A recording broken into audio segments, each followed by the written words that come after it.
All right, welcome back, everyone, for another deep dive. We always like to get into the really meaty stuff here, and today we're going to be tackling something that's kind of foundational to, well, pretty much everything else we talk about, the philosophy of education. Yeah, it's like the underlying code. If you ever thought about why we teach, what we should be teaching, what the goals should be, well, those are the kinds of questions that the philosophy of education grapples with. It's a pretty big topic, right? I mean, education is everywhere, so where do we even begin with something this vast? Well, lucky for us, there's a great resource that we're going to be using as our guide for this deep dive. The Philosophy of Education entry from the Stanford Encyclopedia of Philosophy. Hmm. It's pretty comprehensive. Lays out all the key areas we need to cover. So, consider this your roadmap, everyone, as we venture into this philosophical landscape. And just to give you a preview, we'll be exploring questions like, what is education? What are its aims? Should it be focused on the individual or society? What should we be teaching? And how do we deal with those really thorny issues like controversial topics in the classroom? Lots to unpack. Yeah, for sure. Okay, so let's start at the very beginning. When a philosopher looks at education, what are they actually trying to understand? Like, what's their object of inquiry? Well, the first thing they do is try to figure out what education actually is. It's not as simple as it might seem at first glance. I mean, we all went to school, so we kind of have an intuitive idea of what education is, right? Right. But I guess there's more to it than that. Right. The Stanford Encyclopedia entry actually lists out all these different practices that we usually consider part of education. Things like supervising learners, the act of teaching itself, coaching someone in a particular skill, how we form habits, evaluating progress, mentoring, counseling, even those motivational and disciplinary aspects of learning. So it's like a whole ecosystem, not just about the content of what's being taught. Exactly. And what's interesting is that these very practices raise all sorts of ethical questions. Ethical questions like what? Well, anytime you have one person or institution guiding another, especially when it comes to young people who are still developing, you have these power dynamics at play. And that raises questions about justice. Is everyone benefiting equally? Are we treating learners fairly? Are we using our authority appropriately? I can see how that gets complex really quickly. It does. And that's why the philosophy of education doesn't exist in a vacuum. It draws insights from all these other fields: psychology, sociology, political science, even economics. You can't really understand how education works without understanding the individual learner, the social context, the political structures that shape it, and the economic implications. So it's really interdisciplinary. Very much so. And what's been happening more recently is a shift towards what's called non-ideal theorizing. Okay, I'm going to need you to break that down for me. What's non-ideal theorizing? Basically, it means moving away from these abstract, idealized visions of education and getting more grounded in the real world, acknowledging the imperfections, the injustices that actually exist within educational systems, and trying to come up with ethical analyses that are relevant to those realities. And to do that, philosophers are engaging more and more with empirical research from other fields. So it's about making philosophical ideas about education more practical, more actionable, especially when it comes to issues of fairness and equity. Exactly. It's about trying to make a real difference. All right, so now that we have a sense of the landscape, let's get into some of those big foundational questions. It seems like a lot of early work in the philosophy of education was focused on trying to pin down the very nature of education itself. Yeah, you had these really influential thinkers like Richard S. Peters, who were trying to define what makes education distinct from other forms of learning or training. He argued that it's not just about transmitting knowledge, it's about fostering understanding and appreciation for what's being learned. It's about developing a student's mind. And he had this idea of voluntary initiation, right? Yeah, it's like the learner has to actively participate in the process. Can't be forced on them. He saw it as this kind of initiation into these different ways of thinking and acting, these domains of knowledge and inquiry that have their own standards of excellence. So it's not about memorizing facts. It's about developing the capacity to engage in these different disciplines, these different ways of making sense of the world. Right. And he had this great phrase. He talked about students joining the conversation of mankind, like they're becoming part of this ongoing intellectual and cultural tradition. It's a really beautiful image. But then there's this debate about whether the value of education lies in these inherent benefits, like developing your mind, or whether it's more about the external benefits, like getting a good job. Exactly. That's the whole instrumental versus non-instrumental justification debate. And Peters was more on the non-instrumental side, right? Yeah, he thought the value of education was inherent in the process itself. But, it's a complex issue. And then you have someone like Paul Hurst, who came along with this idea of liberal education. Oh, yeah, Hearst. He had some interesting ideas. He did. Initially, he focused on these distinct forms of knowledge, things like math, science, history, the arts, each with their own unique way of understanding the world. And he thought that liberal education was about being initiated into these forms of knowledge. So it's like becoming fluent in different ways of knowing. Yeah, exactly. But then he was influenced by another philosopher, Alasdair MacIntyre, who had this idea of practices. Praxis. Yeah, MacIntyre defined practices as these cooperative human activities that have their own internal standards of excellence and intrinsic goods, things that are valuable in and of themselves. So Hearst started thinking about liberal education as initiation into these practices. Okay, so it's not just about knowledge, it's about engaging in these meaningful activities. Right. And this actually sparked a whole debate about whether teaching itself could be considered a practice. Like, does it have its own internal goods that would justify giving teachers a certain level of autonomy and professional judgment? That's a really interesting question. It kind of shifts the focus from the student to the teacher. It does. But even with this focus on the inherent value of education, there's this acknowledgement that education serves all sorts of purposes, both for the individual and for society. Which brings us to those different categories of educational aims: formative, student-centered, and social, civic, and economic. Right, different ways of thinking about the goals of education. Let's start with those formative aims. What's the core idea there? Basically, it's about the non-instrumental justifications for education. It's the idea that education has value in shaping the individual that goes beyond any practical benefits it might bring. So it's not about getting a job or being a productive member of society. It's about something more intrinsic to the individual. Exactly. And the Stanford Encyclopedia entry outlined three main approaches to these formative aims: the inherent aim approach, the categorical imperative approach, and the intrinsic goods approach. Okay, let's break those down. What's the inherent aim approach all about? Well, it builds on Peters' work and basically says that there are certain aims that are inherent to the very process of education itself. And the most prominent of these is the development of the mind. So education is about making you a better thinker. In a sense, yeah, it's about developing your capacity to reason, to be persuaded by evidence, to be self-aware, to think for yourself.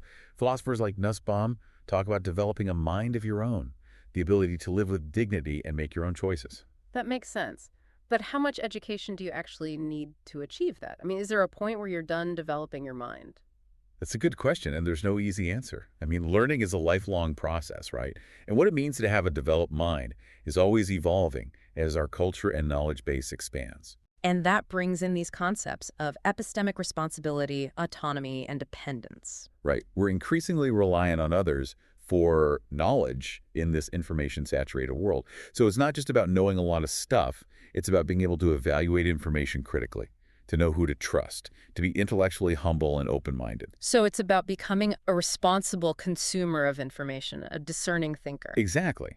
And that's something that education can and should foster. Okay, what about the categorical imperative approach? That sounds pretty serious. It is. This one draws on Kant's ethical framework. And it basically says that we have a moral duty to treat students with respect, and that respect requires us to help them develop their capacity for autonomous rational agency. Whoa, big words. Break that down for me. Okay, so autonomous rational agency means being able to think for yourself and make your own choices.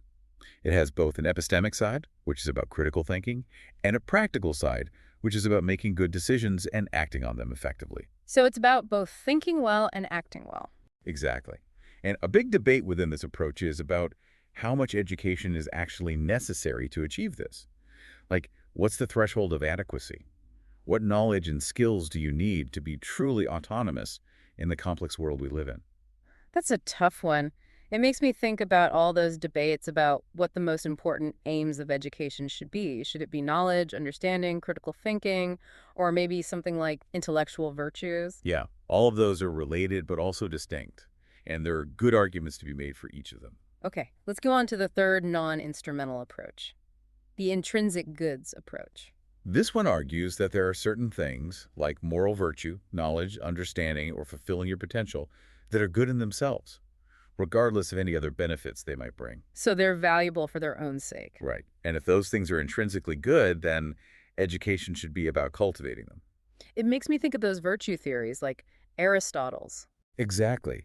Aristotle thought that developing moral virtues was essential for human flourishing. And that ties into this idea of practical wisdom, being able to make good judgments in specific situations. And there's a lot of debate about what that actually involves and how we can cultivate it in students. So it's not just about knowing what's right, it's about being able to do the right thing in real life situations, Exactly. And that's where the whole debate about character education comes in. which we'll get to later. But first, let's move on to those student-centered aims. Right. So student-centered aims put the focus on the individual student's well-being and their pursuit of a good life. Thinkers like Brighouse and Ladd talk about things like democratic competence, personal fulfillment, and economic productivity as key elements of flourishing. It's about giving students the opportunities and the skills they need to live a life they value. Right. And flourishing is understood as a life that goes well, both objectively and subjectively. But can we actually teach someone to flourish? Isn't that more of a result of their own choices and circumstances? That's a good question, and there are some who criticize flourishing as an educational aim for that very reason. They say it's too vague, too open-ended, maybe even too individualistic. But proponents argue that education can definitely play a role in enabling better lives. It's about giving students the tools and the understanding they need to make choices that lead to flourishing. And what about those alternative student-centered approaches, like Nussbaum and Sense Capability approach? Right. The capability approach focuses on ensuring that individuals have the actual opportunities, the capabilities to achieve well-being. It's not just about resources, it's about having the freedom and the ability to use those resources to live a life you value. It's about empowering people to make choices. Exactly. And that's where the whole debate about autonomy education comes in. Should we be explicitly teaching students to be autonomous? And if so, how do we do that in a way that respects their individual values and beliefs? And then there's the whole issue of preparing students for the workforce. Right, economic productivity is a big one. But there's a lot of debate about how much emphasis we should place on that. The College for All movement, for example, has raised questions about whether we're pushing too many students into higher education and neglecting other important educational goals. And there are concerns about the role of higher education in social mobility. Is it really the great equalizer, or is it perpetuating inequality? Lots of tough questions there. Okay, let's move on to those social, civic, and economic aims. This is about the role of education in shaping society as a whole. Oh, exactly.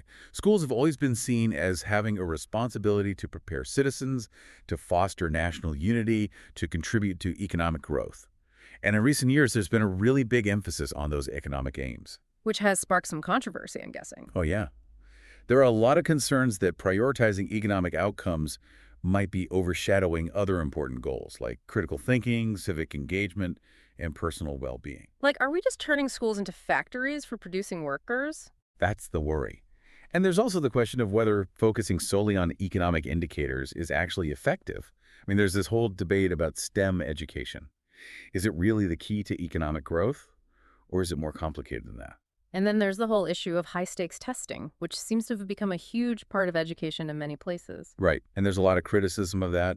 People argue that it narrows the curriculum, puts too much pressure on students and teachers, and doesn't actually measure what's important. So it's like we're teaching to the test instead of teaching to the student. Exactly. And what's really interesting is that some philosophers argue that this narrow focus on economic competitiveness might actually be hindering our ability to address other global challenges, like climate change. Yeah, like we need to be thinking about education in a more holistic way, right? We need to think about how we can prepare students to be global citizens, to cooperate with each other, to solve problems together. And that brings us to the whole issue of knowledge and expertise, which feels really relevant these days. It is. We live in a world where we're constantly bombarded with information, and it can be hard to know what to trust. So the question of how we educate people to be able to critically evaluate information, to recognize expertise, to identify reliable sources, that's become really crucial. So it's not just about knowing stuff, it's about knowing how to know stuff. Exactly. And there's a lot of debate about how to do that. Some people think we need to focus more on teaching scientific literacy. Others think it's more about understanding the nature of expertise itself. And what about those philosophical debates about what expertise actually is? Yeah, there's a lot of discussion about that. Yes. Is it about having a lot of knowledge? Is it about having specific skills? Is it a combination of both?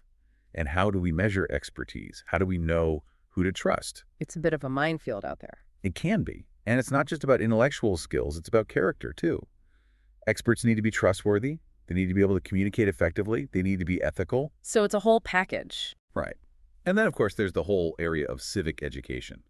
What does it mean to educate for democratic citizenship? That's a big one. It is. And there are a lot of different perspectives on it. You have someone like John Dewey, who emphasized the importance of collaborative inquiry and problem solving. He thought democratic education should be about learning how to work together, to respect different viewpoints, to find common ground. So it's about preparing students to be active participants in a democracy. Exactly. And then you have someone like Amy Gutmann, who argued that democratic societies have a responsibility to cultivate the virtues and skills necessary for democratic citizenship. She saw it as essential for the very survival of democracy. And then there's Rawls' concept of public reason, which seems to be really important in these discussions. Right. Rawls argued that for a diverse society to function fairly, citizens need to be able to offer reasons for their political judgments that are acceptable to others, even if they disagree. So civic education needs to teach people how to reason well, how to understand different perspectives, and how to make arguments that are grounded in evidence and logic. And it sounds like it's not just about understanding the theory, it's about being able to actually engage in respectful dialogue with people who hold different views. Exactly. And that's where the whole debate about deliberative democracy comes in. Can we really have these reasoned conversations in a world that's so polarized? And how do we prepare students to deal with people who might not be arguing in good faith? Tough questions. And then there's the whole issue of teaching for justice. Right. There's a growing recognition that civic education should be about empowering students to understand and address injustice, both locally and globally. And that includes things like global justice, intergenerational justice, and environmental justice. So it's not just about being a good citizen of your own country, it's about being a good citizen of the world. Exactly. And there are also debates about how to do that in a way that respects different values and beliefs. And then, of course, there's the whole question of patriotism. Is it appropriate to teach patriotism in schools? And if so, what kind of patriotism? So many different layers to this. Yeah. Okay, let's shift gears and talk about the content of education. It's not just about why we educate, it's about what we teach and how we teach it. Right. And the Stanford Encyclopedia entry makes the point that content isn't just about the formal curriculum. It's also about the institutional structures, the norms, the overall learning environment. So it's about the whole culture of the school. Exactly. And while there might not be as much focus on grand theories of curriculum design these days, philosophers are still engaging with questions about content in relation to those different educational aims we talked about. And there are some really big debates happening. Well, there's the whole debate about common versus differentiated curricula. Should everyone be taught the same things, or should we tailor education to individual abilities and interests? That seems like a tough one to balance. It is. And then there's the whole area of moral and character education, which we touched on earlier. Yeah, how do we teach kids to be good people? Right. And there are different approaches to that. Some people focus on teaching ethical principles. Others focus on cultivating virtues. And there's a lot of debate about what those virtues should be and how we can best teach them. And one of the big challenges seems to be not just teaching kids what's right, but motivating them to actually do the right thing. Exactly. And there are different theories about how to do that.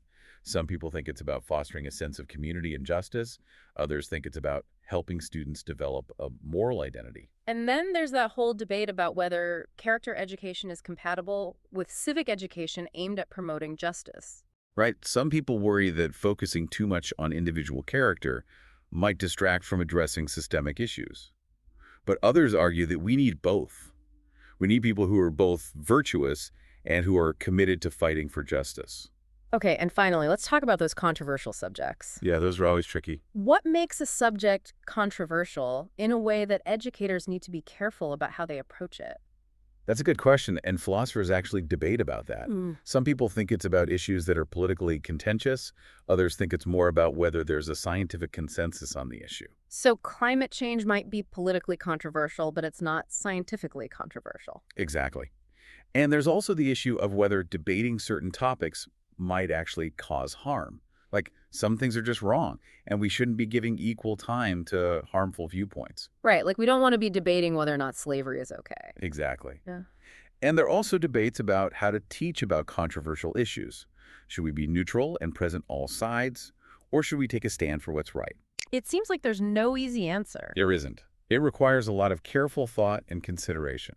Okay, so we've covered a lot of ground here. We've talked about the nature of education, the different aims of education, and the content of education. Yeah, we've really gone deep. And hopefully our listeners have a better understanding now of the philosophical ideas that shape how we think about education. And maybe it'll spark some of their own thinking about these issues. Exactly.